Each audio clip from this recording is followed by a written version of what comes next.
Hello and welcome to School Health Presents Holistic Transitioning. I'm Dr. Rheipp.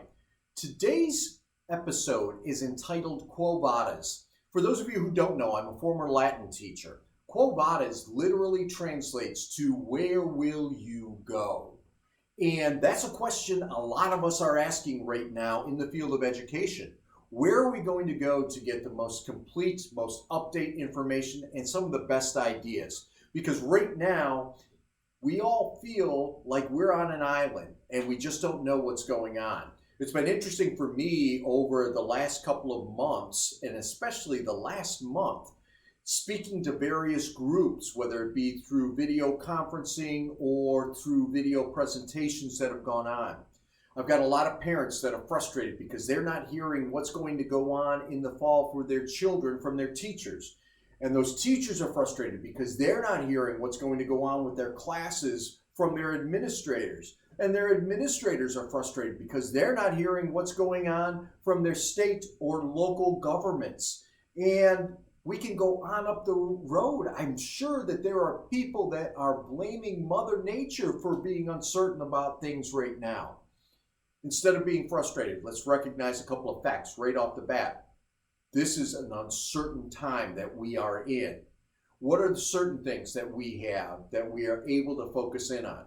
We want to get our students back into the idea of the classroom, but we also want to make sure that that classroom environment is going to support their health and well-being and the health and well-being of the teachers and the families that go along with the students too. So we've got to keep that as our foundation. So we're starting to see different ideas as to how the school year is going to look. Now, we've also got the idea that it's going to be one of three ways that learning will occur in the fall. It will either be in a face-to-face format, a remote learning format, or a hybrid format, something of the two.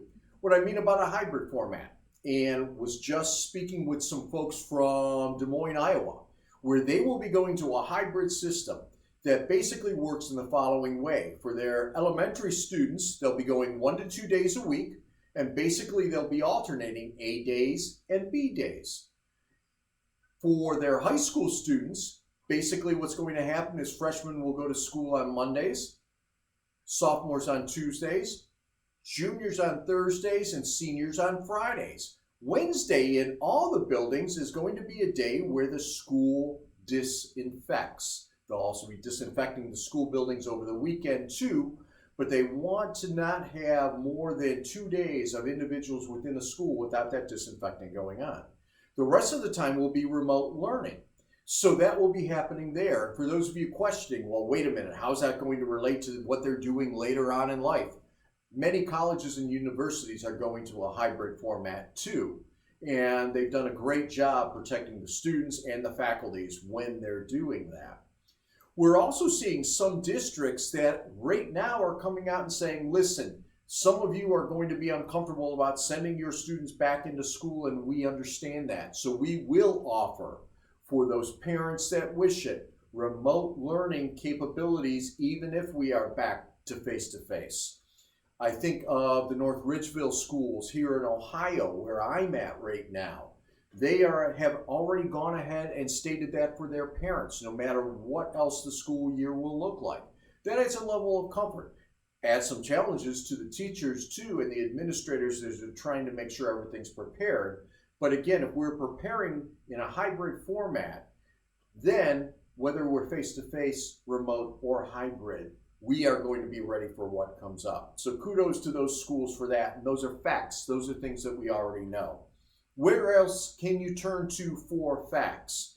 Those of you who've been on the school health website, the new website that is up and running, we have an area for back to school where any of the states that have already put forward guidelines, we have links to what those guidelines are. So check out schoolhealth.com. I've also got listed on here, along the list of things, I've got the American Academy of Pediatrics that also has some recommendations as to how they see schools, especially for children, needing to work within the constraints of the COVID-19 crisis.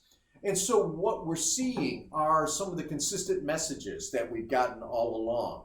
Wash your hands. Make sure that we're practicing proper social distancing. Wear masks. Masks are going to help between the different groups as they're going on. So feel free to check them out. Also, don't forget the United States Department of Education. They have their guidelines that they put forth too. And again, the focus on so much of this is the health and well-being of our students and our teachers. We've got to make sure we're protecting them. Just sending kids back in saying, oh, it'll be fine, is not a good scenario. We are setting ourselves up for potential relapses in what's gone on. So be prepared for that too. Take a look at what's out there. You'll notice on the website side too, another group that I really believe has done some phenomenal work trying to stay on top of things and come up with great ideas for our exceptional students is, of course, the Council for Exceptional Children. So that would be cec.sped.org. Definitely want to check out some of the things that they've got. I love the work that Dr. Kelly Grillo and so many of the other members of the CEC have put forth when it comes to ideas that we can be using and approaches we can be taking as we go through. Within your various states, know who you can turn to for concrete information. I've got a number of states and their agencies that I've worked with and just love these folks. They are absolutely amazing. I'm going to list them here for you in just a moment, but that does not mean that's an inclusive list. These are simply the agencies I've worked with to such a strong degree that I know that they are going to be able to assist you no matter what you are encountering. There are many other great groups out there too that I don't have listed here. Check in with groups. Make sure, again, that you're connecting with individuals that understand not just what you're dealing with, but understand the nuances of what's going on in your state and potentially in your region too. So, some of the groups. One of my favorite all-time groups to work with are the folks from the Arizona Technology Assistance Program, ASTAP. They do such great things out there, whether it be Clayton or Michael or Addie or anyone else involved with that. They have an understanding and they're going to work together with you. Those of you in Arizona, be prepared. They are doing their IHD conference in a mini conference format in a couple of weeks, so be sure to check out their website. But again, schools, if you have questions, contact them. If you have concerns about individual students, these folks know what's going on. The next group we've got listed after that are the group from Fiddlers.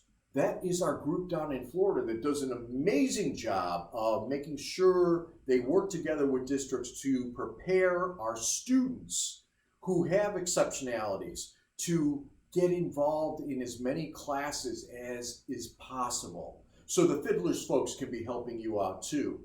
Over in Georgia, we've got Tools for Life. Oh my gosh. They are so amazing, and they are going to be able to assist all throughout schools and well beyond. Dr. Carolyn Phillips and her team down there just do sensational things. They get it. They're going to work with you. So be prepared. That's Tools for Life. They'll be able to help you out. When we're taking a look at things, if you're in Indiana, Daniel McNulty and the Patents team is absolutely phenomenal. And they've been doing so many great things over the last few months in bringing in all aspects of how to actually approach different directions in making documents, making videos, making so many things accessible to individuals too. So if you're in Indiana, take a look at the Patents folks, get a hold of Daniel McNulty and get in there, get involved with them. They'll be able to help you out. In Missouri, the Missouri AT group also does a wonderful job supporting individuals and getting them the information that they need to best support our exceptional individuals, especially those that may have need of various types of AT.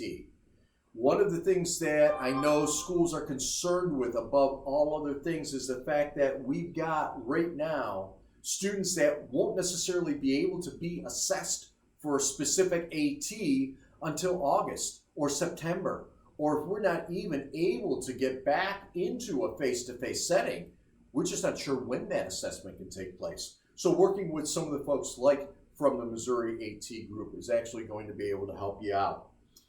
Next, if you're here in Ohio, and I've been very fortunate to work in schools here in the Ohio area for most of my career, we've got a phenomenal group of individuals down at the Ohio Center for Autism and Low Incidence, OCALI. If you need to talk to somebody, get a hold of Heather Bridgman. She's absolutely brilliant when it comes to working with groups and giving ideas. The OCALI team as a whole does a great job. Again, fortunate to be in the state of Ohio because all of our counties have ESCs that are able to actually support groups too. And I know many other states have ESCs too. Texas, for one, has some phenomenal ESCs. Get a hold of those groups and say, here are the questions I've got. Where can I go? Also within Ohio, we have our state support teams, and they do a great job. Those of you who are familiar with what the state support teams do and are familiar with the AT vendor fairs that actually happen annually, get on the SST websites, take a look. In September, they are looking to do a virtual fair too, just to keep everybody up to date. So again, another group that is already taking action and moving forward. So that's Ohio. So that, again, great things happening here. Patan over in Pennsylvania, phenomenal people. They have been at this for a very long time. They've seen so many things and they're able to individualize things toward what you need and how you go about things. When we are looking up in the New England area, contact the folks from Tech Access. They really do a great job, again, from birth to end of life. They're affiliated with the NEAT group up there, so there's a lot that can be done for you or at least get ideas to you. And my final group I've got down there, the T-Techs down in Virginia, absolutely phenomenal as to what they bring to the table, especially throughout the context of the year. Even things like how to adapt things, how to adapt toys and turn them into accessible toys and things of that nature. So whether you're talking to Holly Nestor or some of the other folks who are down there, they are going to be able to support you in all regions throughout Virginia. So the T-Techs, another great group to go to. So we've got a lot of groups out there that can support us. If you are on Twitter, take a look at some of those true leaders that are putting forth ideas as to how to approach the school year. Where we have to be careful is the fact that we're seeing on social media too many groups right now coming up. And when I say groups, I mean oftentimes individuals or people outside of education, in essence attacking because they don't understand. Why can't our kids be in school? Why do our kids have to be in school? All these different things, and that's the frustration and the anger that unfortunately this pandemic has caused for everyone. So what we've got to remember as educators, and those of you parents who are watching this, what you've got to remember too, we are focused on the kids. We are focused on their health. We've also got to be focused on the health of the teachers, the health of the individuals within the schools, the health of you as parents coming back home, because sometimes we forget that too. The pandemic is not a myth. It's a reality that's been out there. So what we need to do is find those groups that can support what we're doing. Find those ideas that are going to work. Find things that are pragmatic and not repetitive. You know, we've got so many great things that already can be done, whether you're using an iPad or using any of the Google tools in Google Chrome or using things on a Microsoft Surface. So many great accessible tools that are already there. We also have great accessibility features that can be brought in with other tools too. So what you want to be starting to think about right now, and we've talked about this in some other things, who are the students that I'll be working with going to be? You know, if you have access to that. Or what are some of the things you've already encountered? What are lessons you want to do? And those are the things that we can start building from and then start to go out and get the other supports. It's very interesting. I just read an article today where a tech director was asked to come in and speak about how to create videos like this that can be posted up to YouTube or anywhere else. And his line was something we talked about in one of the previous videos.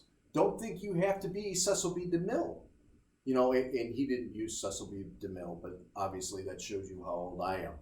But all you're trying to do is get information across and communicate information across. We are in this together.